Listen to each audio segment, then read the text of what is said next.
He was never that guy. But see, that's just the thing. Randy didn't need to go nowhere. But Randy he was never already at the top. Randy was never that guy. Yes, of the company. Was. When? Always. When? What? No, I'm talking about of the company. Yes. What? You remember when he had the 2 belts? Of the company? Yes, it was all John Cena, bro. No. It Randy was always John Cena, the face that runs the fucking place. Heel or babyface, Randy was the face. He was. I mean, I'm not saying in the comment section, please, but he was up there.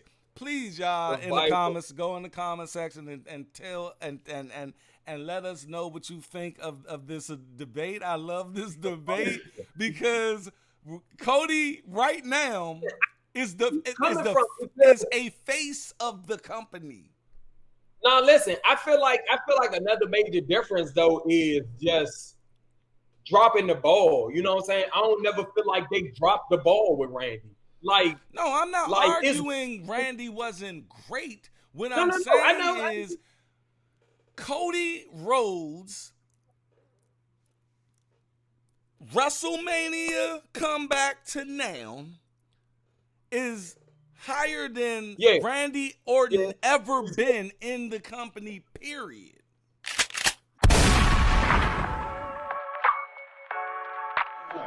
Hey. Cody is Cody. I mean, no, over Randy? Yes, over right. Randy? Yes. No. I'm sorry, man. Cody that dude. He said Cody over Randy? Cody that dude right now. Cody, Randy never been where Cody is at right now, bro. He never been that high. What? The legend killer, Randy Orton, young Cody, and when y'all, that's why y'all need to see this documentary. When I say, young, Vince McMahon and Bruce Pritchard flew to Cody Rhodes' house, and when you see how that came, young, he ain't never do that for nobody. I feel like that was them like that shit is unheard of, bro. You usually come over to McMahon's house. Like Kevin Nash said, he brought me over to his house and said, we're gonna put the belt on you. Like, oh shit. Like, but also with that, you gotta understand where Cody comes from. Like, he's a son of a man who trained half of WWE, WWF. That's what I'm saying. So I get it. I get the special treatment. Like, I would do that too, because it's not just about the business. This is personal. Like, they had a relationship with Cody probably since you gotta understand with and that's why I want y'all to look at this documentary. You gotta understand what Cody actually did. Like, dude, Triple H told that man 8 months before he rolled out. Cody was like, I can't do this fucking gimmick no more. I need a change. And Triple H said, look, you got to rattle the fucking the fucking cage, man. And he told him that. And the way he went away, the one thing that Randy Orton always did was played it safe, stayed at home. Randy Orton, remember he's supposed to have been going to AEW when his contract, he understands to play it safe. I'm going to go ahead and just chill here. I'm going to become a legend. He was never beyond John Cena. He was never beyond, he was never above John Cena. It was always John Cena, Randy Orton, Batista. He was never that guy. See, that's just the thing. Randy didn't need to go nowhere. But Randy he was never at the top. Randy was never that guy. Yes, of the company. Was. When? Always. When? What? No, I'm talking about of the company. Yes. What? You remember when he had the 2 belts? Of the company? Yes, it was all John Cena, bro. No. It Randy was always was John Cena, the face that runs the fucking place. Heel or babyface, Randy was the face. He was. I mean, I'm not saying in the comment section, please, but he was up there. Please, y'all, in the comments, go in the comment section and tell and and let us know what you think of this debate. I love this debate because Cody right now is a face of the company. Now listen, I feel like another major difference though is just dropping the ball. You know what I'm saying? I don't never feel like they dropped the ball with Randy. Like, no, I'm not arguing Randy wasn't great. What I'm saying is Cody Rhodes WrestleMania comeback to now is higher than Randy Orton ever been in the company, period. I don't know about that. He was even in Evolution, Brad. Evolution was coming out every fucking show. And Randy just wasn't standing there, was man. Not ever. Whoa! Like Cody is on some other. You know what Bruce Pritchard said on the joint? No. Matter of fact, no. Yeah. Hogan said this. Hogan said this on the documentary. He said this. When Hulk Hogan says this about you, it's over. He said Hulk Hogan said, there go Surrey again. It's like when I get loud, Surrey pops the fuck up. Like, shut the fuck up. Well, I came into existence gradually, but my first day as an assistant was October 4th, 2011. Eleanor. Thank you. Okay, Hogan said, okay, you have superstars, right? You have superstars. Right. And then you have attractions. When you go into the realm of being an attraction, that's a whole nother monster. Brock Lesnar is an attraction. Roman Reigns right now is an attraction. Anybody who they bring back, Undertaker, the last 5 years of his career was an attraction. That's what put I'm coming to see this person here, period. Randy Orton was never an attraction. He was always a top superstar.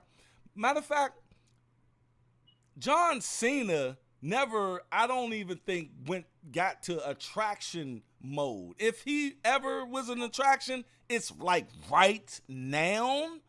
But John Cena was always the workhorse. John Cena was weird right now.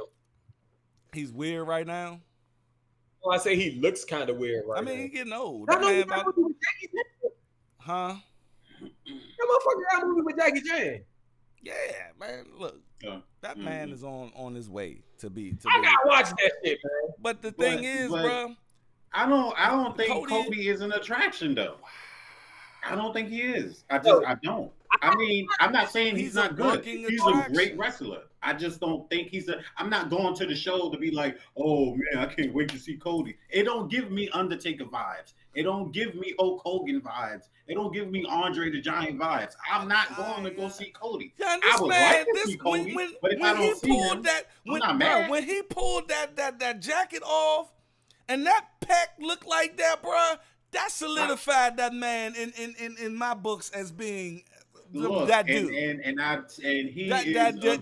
That was my body slamming Andre the Giant moment. That was my Hogan coming out and turning heel, talking about this is the new world order of wrestling, brother. That moment was that moment for me. That was my Mankind going over the motherfucking 20-foot fucking joint down to the joint moment. Those are big. And you gotta give it to Cody, bruh. And I'm not saying 20 damn it, 20 minutes. Those man. moments there, those are up there. I don't know. I don't think they're on the same level. I fuck with Cody. That's what made that guy my favorite wrestler. I feel like, and please watch this documentary because they go in depth. I'm gonna watch it. And this documentary just confirmed my feelings. Like, yes, that's that dude. He is. Nah, I like everything he did. He gives me Stone Cold. Stone Cold's my favorite all time. He gives me Stone Cold. Like what Cody did with himself, to me, that put like an extra American badass. Like that make him like, they give him a little rugged feel to me. Mm-hmm. Even when I checked out some of his old tape when he was actually wrestling in AEW, he looked more aggressive, looked more rugged, looked more, you know what I'm saying? And I like that from the. So that's what I say, Dre. Like him coming from Stardust and being where he is now. That's because listen, bro, that character was bad. Oh yeah. Like that character was bad. Like, and it wasn't just bad because he was Stardust. It was bad because you already fucking had Gold Dust. You already had Gold Dust, and you already had his pop.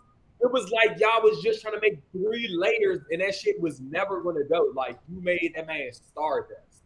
And they get into. I think, Jay, when you see this documentary, I think you're going to be where I'm at with it, because it's a lot of things that was said in that documentary, and I mean from Brandy to his mother to Bruce Pritchard. Bruce Pritchard is Vince McMahon. Matter of fact, when Bruce Pritchard talks, McMahon is talking, and Bruce Pritchard sucked this dude's balls in that. I mean, I'm trying to tell you, bro.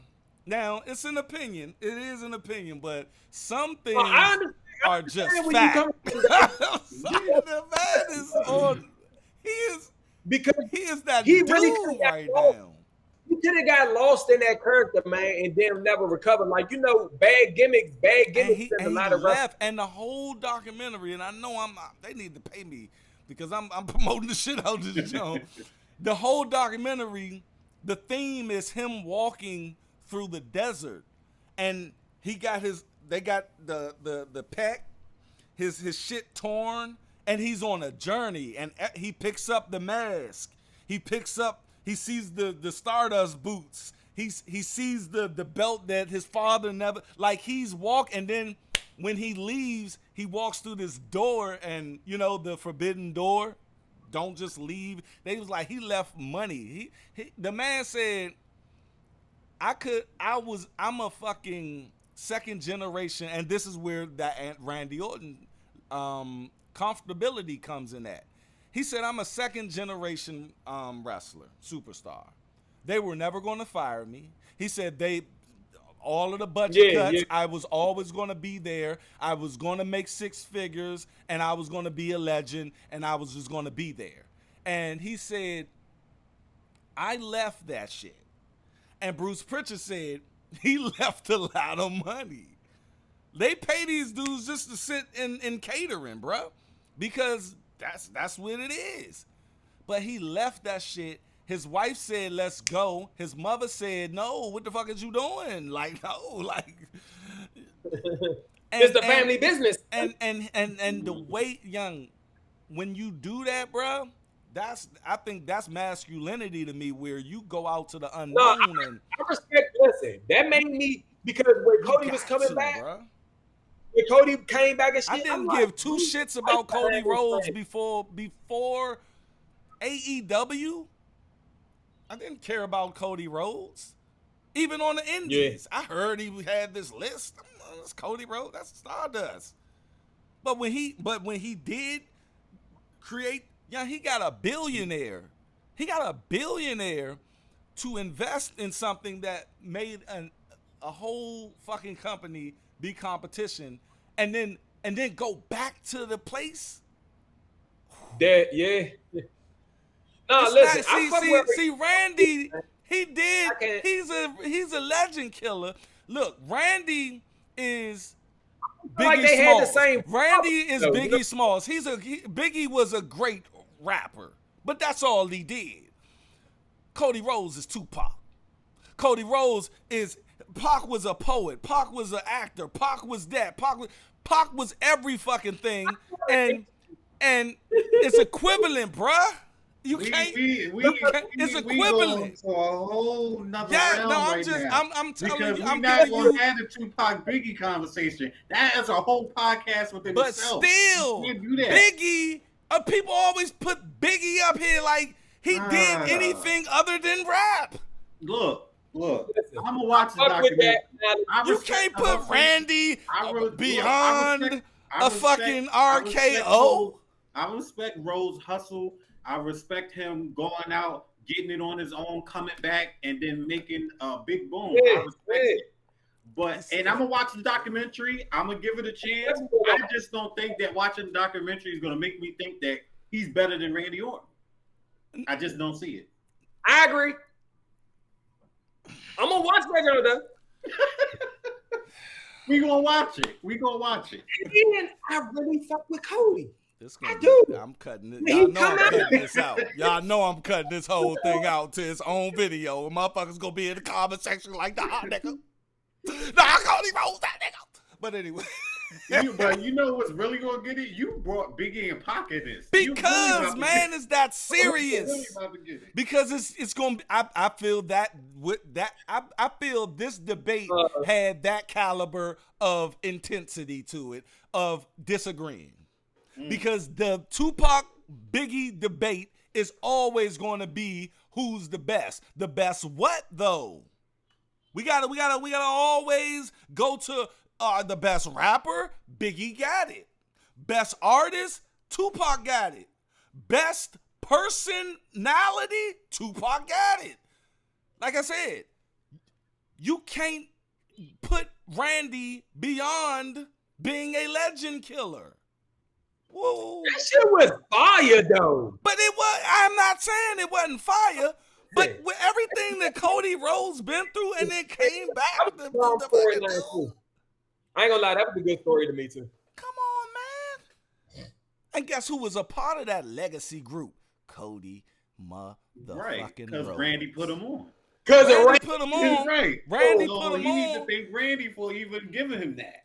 All right, let me ask you this. Who made the NWO the NWO? First, Jay. What you mean? Who in that first rendition of the end of the first? Kevin Nash, Scott Hall, Hogan. Who made it what it is though? When it first started, who was the central piece to that puzzle that made that thing work? It was probably Hogan, right? No, what's your opinion on it? It's not. I think because these are like all heavy hitters in one group, so I think they all had a part in making NWO. But they weren't heavy hitters. They're heavy hitters now. Huh? You said what? They're heavy. Kevin Nash. No. I was about to say they was on Hogan's level, bro. Hogan. No, they wasn't on Hogan level, but they were on Hogan level, but they were heavy hitters. I'm gonna say this. NWO would have lasted 6 months without Hogan. It still would have been great. It would now. It wouldn't. We wouldn't be talking about it 30 years later. It wouldn't have been as dynamic without Hogan. That's the question. That's the question. Hogan was the big. Listen, yes. Hogan was the bigger source. Yes. Mm-hmm. And what I'm saying is, I'm not saying like them. They was holding Hogan jockstrap though. I wouldn't go like that. Man, I wouldn't say they was like. Did any one of y'all see Hogan's breakdown of his contract from back then?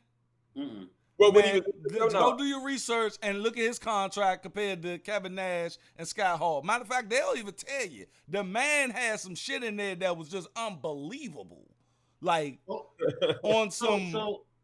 This dude was like that dude.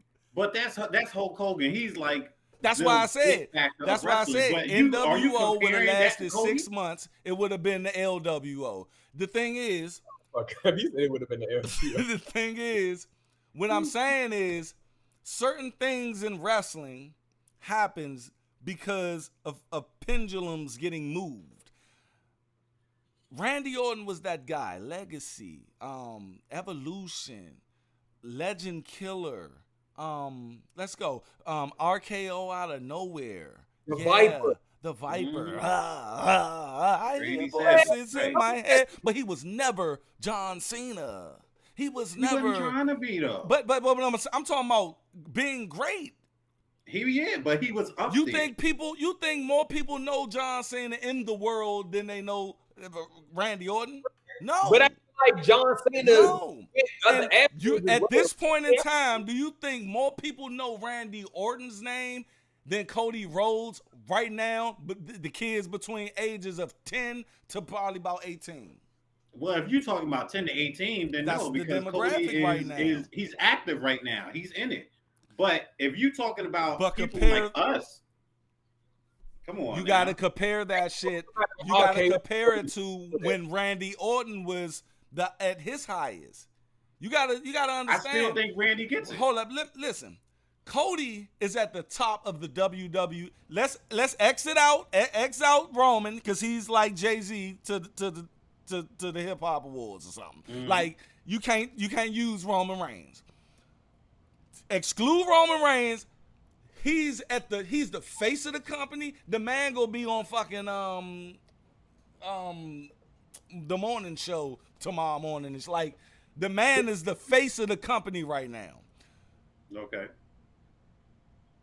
Bruh, just by saying that, Randy Orton was never the face of the company. Yes, he was. Let me say something. He did the morning shows. He been to the WrestleManias. He's done more WrestleManias than Cody. He's been the champion more He times was never than Cody. the He's been face of the He has been the company, face. bruh. He's been the face over 13 times. No, do you know what the face of the company is? He was the face. Nah, Bruh. I think in a quick period of time has changed too, though, man. Like the like face. the whole, like social media, like I be feeling like all that type of shit be having to play, man.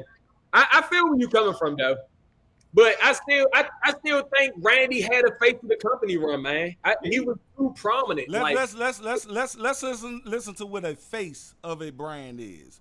The face of the brand refers to an individual, usually an actor or a hired brand advocate, tasked with representing a company and doing everything a brand would do. The face of the brand is responsible for creating awareness for your business, generating leads, and making sales. Young, I'm sorry. The face of the company from the moment John Cena and Randy Orton came into that company was always John Cena. John Cena was the guy who did the most fucking Make-A-Wish jonts ever in history of everybody, bruh. He was the face of the company, period. Bruh, Randy Orton wasn't doing that. Randy Orton was Randy Orton, but Randy Orton never was the face of the company. Randy Orton, he never went out to Disney World to represent WWE. Right. This is what Cody Rhodes is actively doing right now, and he's not even the champion yet. You want to know why they ain't put that belt on him? Because they didn't need to. I think in the room they was like, we can milk a little bit more of this Roman Reigns reign. Do we need what they said in that documentary? When they were over his house, Cody was like, look, I'm not trying to, change anything of my character. I'm not trying to be no gold. No. Vince McMahon said, shut up. We're buying what you built. It ain't broke. We're buying what you built. And we're going to make it the biggest. Bruh, when Vince McMahon comes to your house and says that, you are the face that runs the place. And I'm not denying that he is a big part of the company and he is a very popular person at the moment. but you were comparing him to Randy Orton. Randy Orton has done Make-A-Wish. Randy Orton has went out there and promoted the company and stuff like that too. Was he as big as Cena? No, because that's like saying, was somebody as big as Hogan? Nobody will ever be as big as Hogan. Nobody will ever be as big as Cena. But I think Stone Cold was bigger than Hogan. He sold more. Stone Cold sold more merchandise than anybody in history. I go off facts. I go off actual. I go off data. And I mean, them chicks on my other channel, they get mad when I hit facts and data. The thing is, bro, I can only go off of measuring something based upon facts and data. I can feel like Randy Orton was the face of the place, but that doesn't make Randy Orton the face of the place. If he was never the face of the place and Cody is the face of the place now, by proxy, by data, Cody Rhodes is better than Randy Orton at his highest peak. Then at that point, I would ask to see the data. The data is right there. Where? Okay, we just agreed. Didn't we just agree that Randy Orton never surpassed John Cena? Okay. He was never the face of the place. John Cena was always the face of the company. If by proxy, if he was never the face of the place and Cody Rhodes is the face of the company, the data is there. Cody Rhodes is a big part of the company. No, he's the face. But here's the thing again, because Randy could not be the top face of the company because Cena was there. Cody can never be the top face of the company because Roman is there. Now, I ain't never say he was the top, and we excluded Roman. So that's the same thing. Okay, all right. I mean, let me just do it again. Exclude Cena from it. Exclude Cena from it. Okay. Guess who was the face of the place when, if you want to exclude Cena? Triple H. Triple H had the motherfucker on lock since 2002 all the way to 2006. Triple H was drying out by then. Nah, he wasn't. Yeah. No, Triple H ain't dry out until about 2000 when he brought DX back with Shawn Michaels in 2007. I'm not in this conversation because I'm biased. Like, bruh, Triple H was drying out. 2004. So when he did bring back DX, he was looking to try to revamp his gimmicks and stuff because he was drying out. Okay, so you telling me if you take John Cena away, you really think that Randy Orton would be the face of the place? Absolutely. Well, we can't do that. So at the end of the day, he wasn't even the co-face of the place. He wasn't. There was nobody that was topping Randy back then. It just wasn't. Batista was that dude. Batista said when he came back. Come on, bro. Once that thumb went down, Batista said when he came back for the 1,000th episode of SmackDown, he said that dude. He said Randy Orton. He said Randy Orton has more talent in his pinky finger than anybody I've ever stepped in the ring with. I agree, but the face that runs the place, Cody is that guy right now, and he's not only that guy, but he is white hat, bruh. And when I'm not saying he's not white hat. I mean, he's a very intricate part of the company. He's a big part of the company. And one thing I can give you is I wasn't there for ruthless aggression, but I do understand that. Matter of fact, the term ruthless aggression came from John Cena. But we're gonna end that debate there and just end because this is gonna be a great one. I'm gonna love that one.